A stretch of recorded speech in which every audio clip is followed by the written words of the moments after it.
see, how do we do the screen share on this?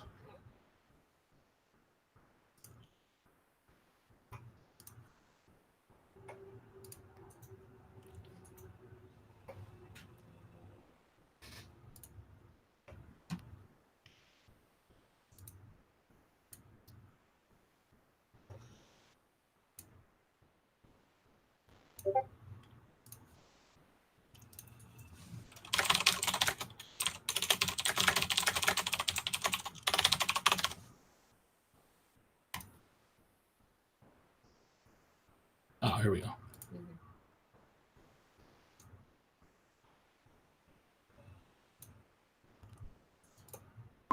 Okay, there we go. That's looking a lot better. All right, so welcome to Advanced Hashcat Training. Quick note about who I am. I am staff here at the DEF CON Password Village. I am a member of the Hashcat dev team and Team Hashcat.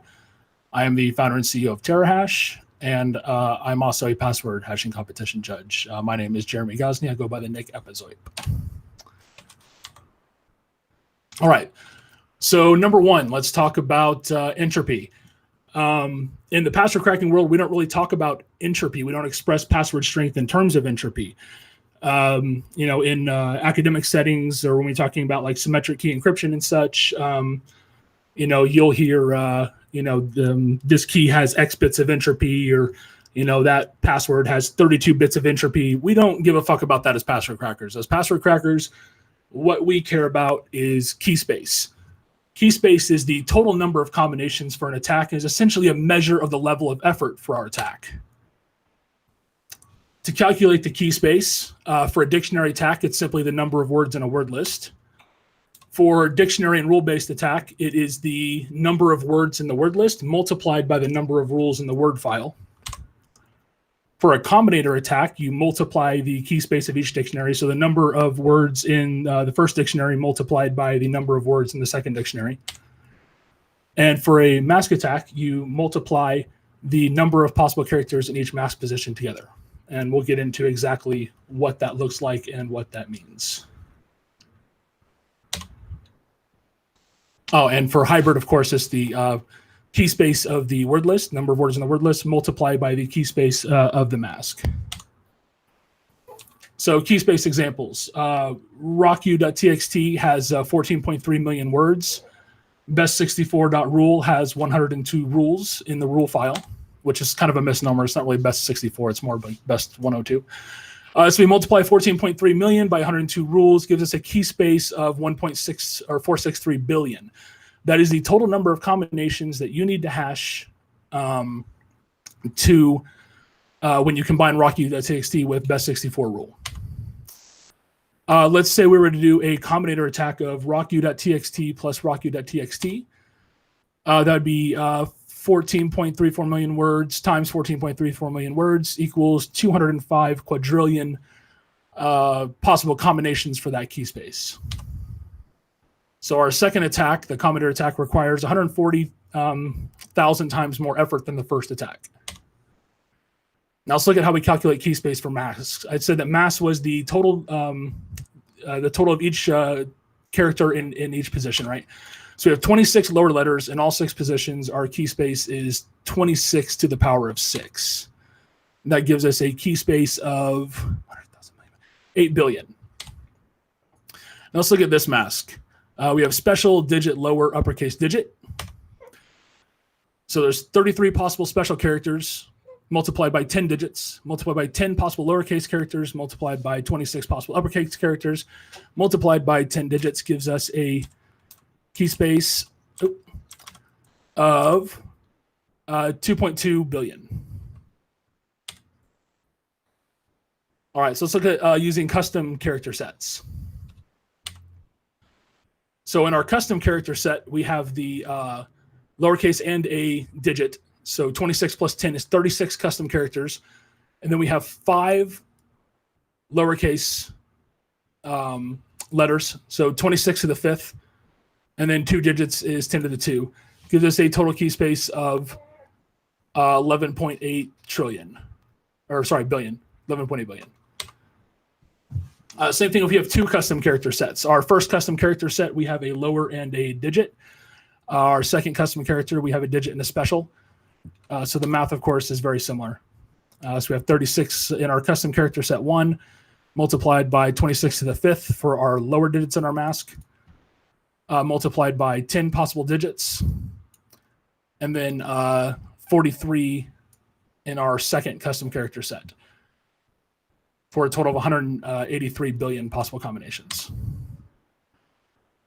So let's kind of shelve that real quick, and let's kind of pivot and talk about hash rate. Hash rate is a measure of distance over time and is expressed as a number of hash calculations per second. The hash rate depends on several variables, of course, like the hardware. Are we using CPU? Are we using GPU? Are we using an older GPU? Are we using a newer GPU? The hash algorithm itself plays a big part in the hash rate. Some hashes are stupid fast, like MD4 and MD5. Others are brutally slow, like bcrypt and scrypt. The attack mode also plays a big part in our hash rate.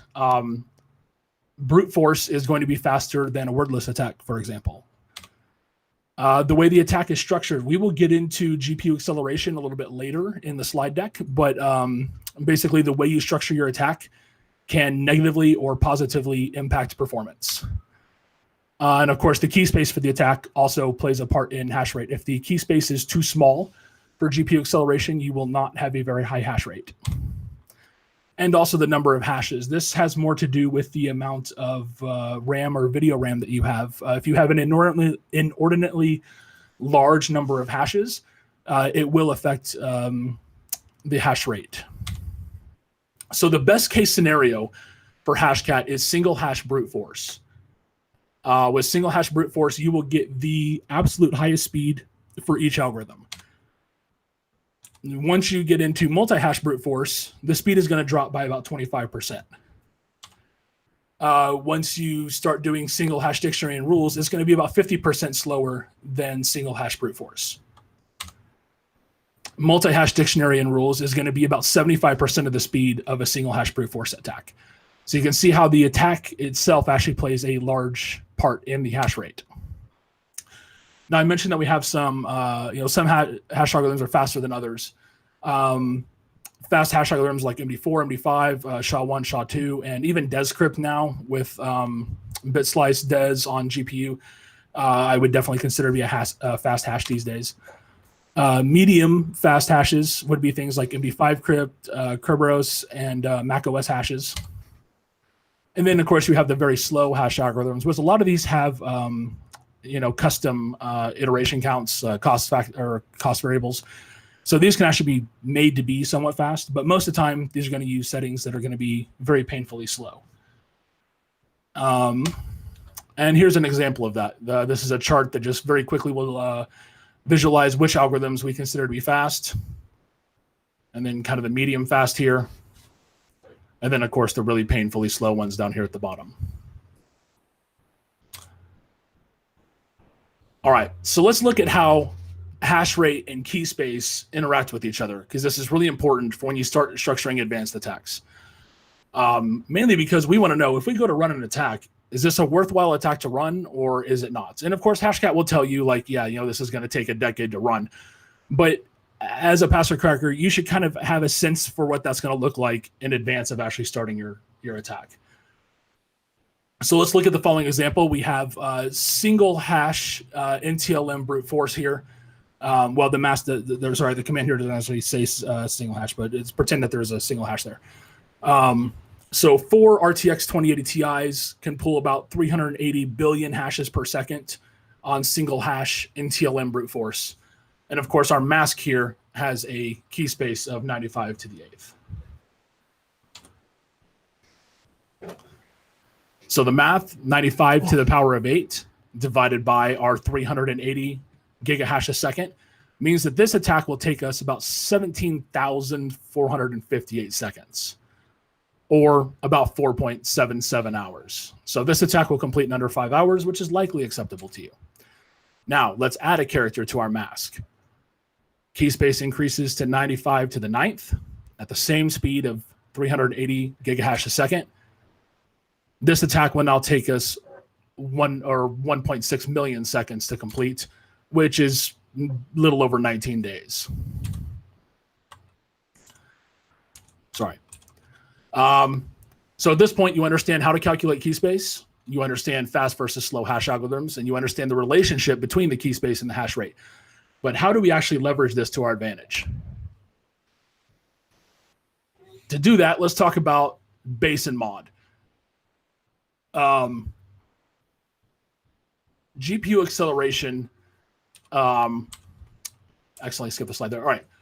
So to achieve GPU acceleration, we have two concepts in Hashcat called the base loop and the mod loop. The base loop gets executed on the host CPU, and the mod loop gets executed on the GPU devices.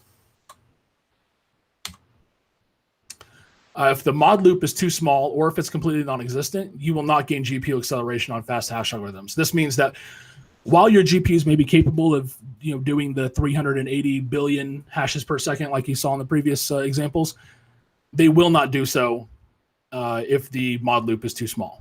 You will get no GPU acceleration. Your hash rate will be abysmal, down in like the single-digit kilohash a second.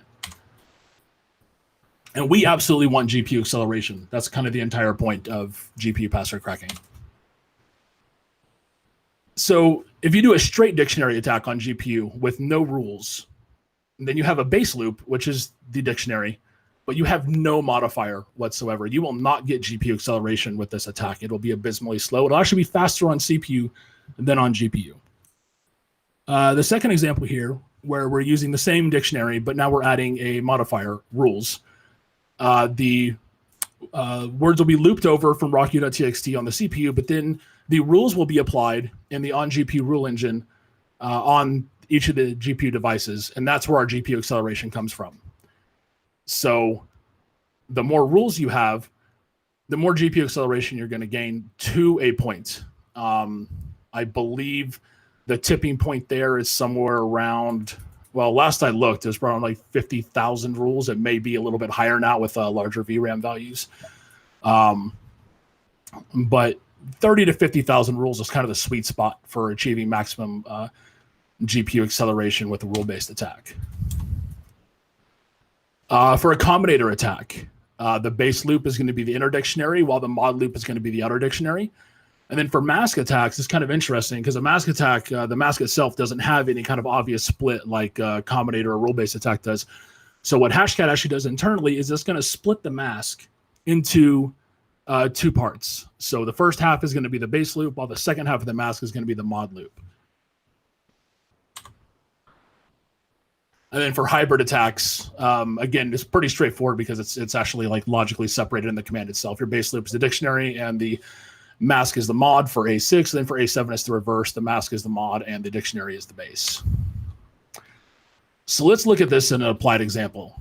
So we have the same single hash NTLM brute force command that we had from the previous slides. Hash rate is still, let's say, 380 gigahash a second. Our key space is still 95 to the 9th. So per our previous math, this will take 1.6 million seconds to complete, which again is a little bit over 19 days. But let's say we don't want that to take 19 days. Let's say we want this attack to complete in 8 hours. So 8 hours is about 29,000 seconds. So what we're going to do is we say our hash rate is 380 billion hashes per second. And we wanted to let it run for a little over 29,000 seconds. So we simply multiply that to find out the number of hash calculations that we can make with our 4 2080 Ti's in that amount of seconds. And that gives us 100,000 million billion, 11.1 quadrillion guesses in 8 hours with this attack. So now we sit here and we flip it around. We want to say, we want to find out how many, what we need our base loop to look like to hit that 8 hour target. So right now with the mask of, question mark A, the base is 95, for each character set. But if we take this 11.1 quadrillion and we raise it to the 1/9th power, we get 60. And what we can do with that is Hashcat, for anywhere you're using a mask, actually uses Markov tables to do a probabilistic brute force. Instead of a classic dumb brute force where you're going A, etc., all the way through Z. Hashcat generates some Markov statistics and will order the search space for each character position probabilistically based on those Markov tables. So we can take our Hashcat command and we can append this -T60. And what that does is that sets our Markov table threshold to 60. And what that simultaneously does is that lowers our base loop from using the 95s to using 60 instead. So instead of 95 to the 9th, the key space is now only 60 to the 9th, using only the top 60 characters in each max position. All right. Let's kind of shift gears here and talk about loopback attacks. So by and large, password cracking is mostly just a feedback loop. We crack passwords so that we can learn new passwords, which we then turn around and use to crack future passwords. And this cycle happens over and over for decades. And it holds true for every large password breach we've ever had, right? So starting with probably the most famous in recent history, which would be RockU. RockU.txt, while dated, is still kind of like the de facto example when we're talking about a word list. Even in this slide deck, I've used RockU.txt extensively. We have the RockU passwords that allowed us to identify new passwords by adding rules and, basically mangling up those words to crack new passwords. And then once we got those new passwords, we add those to our word list collection, right? And then we're going to turn around and add rules to those. And we're going to continuously find new passwords based on the previous passwords that we've cracked. So in a loopback attack, which again, you can do a loopback attack on a single run, right? For whatever run you're working on at that point in time. Or, when you use previously cracked passwords, you're essentially still doing a loopback attack because you're taking the passwords found in your previous runs, even if those runs were a decade ago, and you're iterating on those to discover new passwords in your current run. So to do that, we'll just strip the plain text passwords out of our Hashcat pot file. And then we'll use that as a word list with some rules. Throw some best 64 at it, throw some dead one at it, what have you. Now, we can take that a little bit further with what's called a fingerprint attack. Instead of using the plain text passwords themselves, we can break each plain text password down into what are known as fingerprints.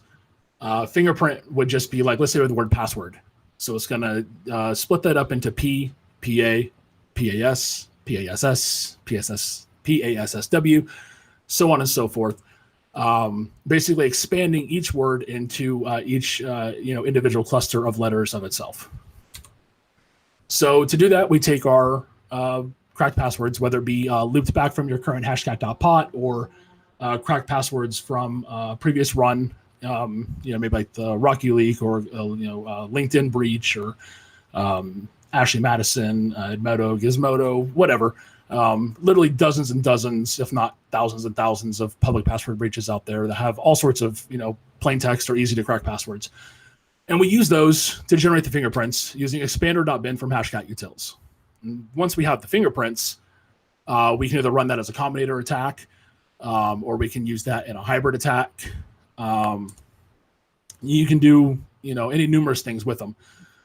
And you can also add rules to nearly any attack as well. So let's say you're using your fingerprints, right? And you're doing your combinator attack. Let's say you're using RockU with your fingerprint file. Let's throw some rules on that. So the -J rule is going to operate on the left-hand side there, the base loop. And in this example, we're deleting the last two characters from every word from the word list. And then we are appending our fingerprints from our loopback attacks to every word in that word list. This is kind of a favorite attack I like to run. I like to do -J right bracket and then -J 2 right brackets, then -J 3 right brackets, so on and so forth. And that's going to enable you to find some pretty interesting new planes as we continue to cut characters off the end of the left dictionary and then continue to append our fingerprints to the right. Same thing with this example here. So like I said, -J operates on the left-hand side while -K operates on the right-hand side. And of course, the C rule means to capitalize the word. So let's say we want to capitalize the rules from RockU and then capitalize the words from our fingerprints. We can append -JC -KC to our command line, and that will enable us to capitalize each of the words on each side before combining them. And you can do the same thing with hybrid attacks as well. So let's say we have our fingerprints file and we want to append double digits to every word in our fingerprints.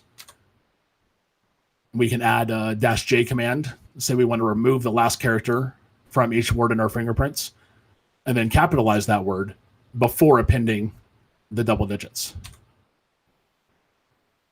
All right, now let's talk about stimming. It sounds sexual, but it isn't. Stimming is essentially identifying base words from each password. And this is going to be very useful for when you're doing your loopback attacks, whether, again, that's the looping back over passwords you just cracked in a previous run, or you're talking about, looping back over passwords that you've cracked from, anything over the years. And essentially what we're doing in identifying these base words is we're unrolling the rules that people apply when they create passwords. So, most people, when they're told to make a password stronger, they will uppercase the first letter. They'll substitute like an A for a 4 or an E for a 3, etc. And probably put a couple digits on the end. So when we stem, the first thing we're going to do is we're going to remove any leading and trailing digits and specials. We're going to convert it all to lowercase to normalize it. And any midstream digits and specials, we're going to convert those back to letters.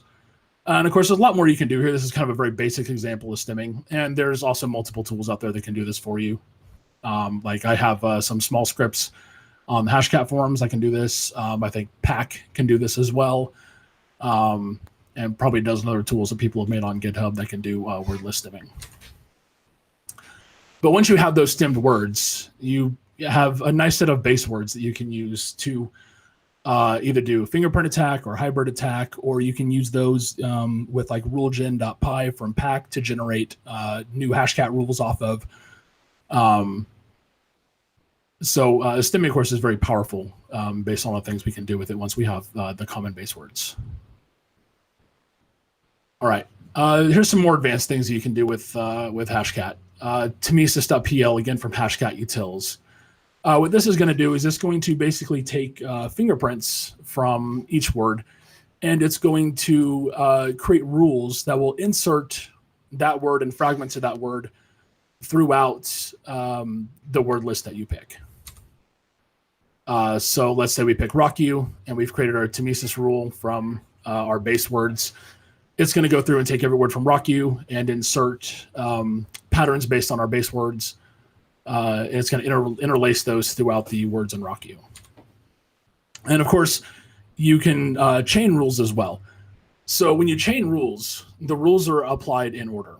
So we're starting with rocku.txt, and then every word from RockU is going to be have the rules from our temesis.rule file applied to it.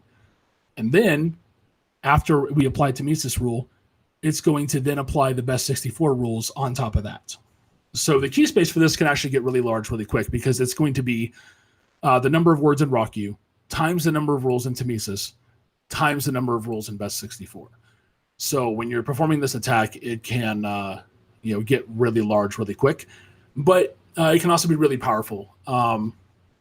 You can rule chain like best64 to best64 is usually a good one. Sometimes, depending on your hash rate, you can chain dead1.rule or RockU 30,000.rule with best64. But yeah, you can come up with some pretty cool attacks using rule chaining in this fashion. And sometimes it's a necessity if you have like some like a really targeted pattern that you want to hit that you can't just hit with a single rule file. You can create multiple rule files and chain them to try to generate the type of plain text you're after.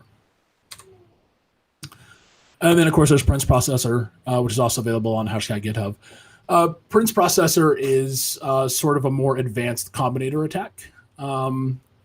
It's kind of difficult to describe, but just think of it like a more advanced combinator attack, which you can pipe into Hashcat through standard in. And that's it for advanced stuff.